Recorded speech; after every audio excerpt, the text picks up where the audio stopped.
Russian police detained anti-corruption protesters in central Moscow to cries of "shame, shame" from the crowds. They were part of nationwide rallies called by opposition leader Aleksei Navalny, who was himself arrested before the protest began. Thousands have taken to the streets around the country. The authorities gave permission for a demonstration on the edge of Moscow, but the evening before, Navalny called on people to march on Tverskaya Street in the centre of the Russian capital.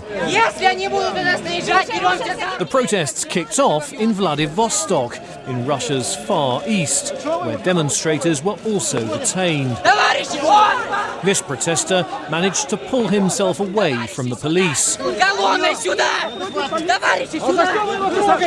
Navalny and his supporters allege that President Vladimir Putin and his associates have committed corruption on a massive scale.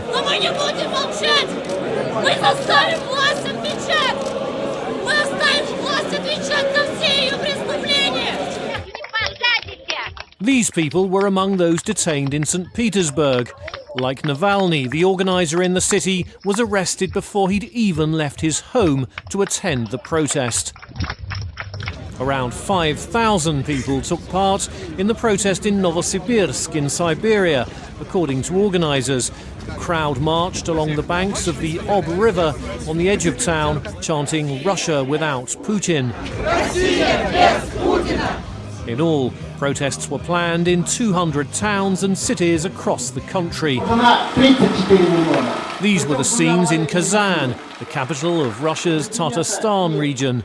As elsewhere, some protesters held rubber ducks or placards with pictures of them. The ducks refer to allegations that Prime Minister Dmitry Medvedev had used donations from pro-Kremlin tycoons to acquire a string of palatial properties in Russia and Italy, including one with a special duck house.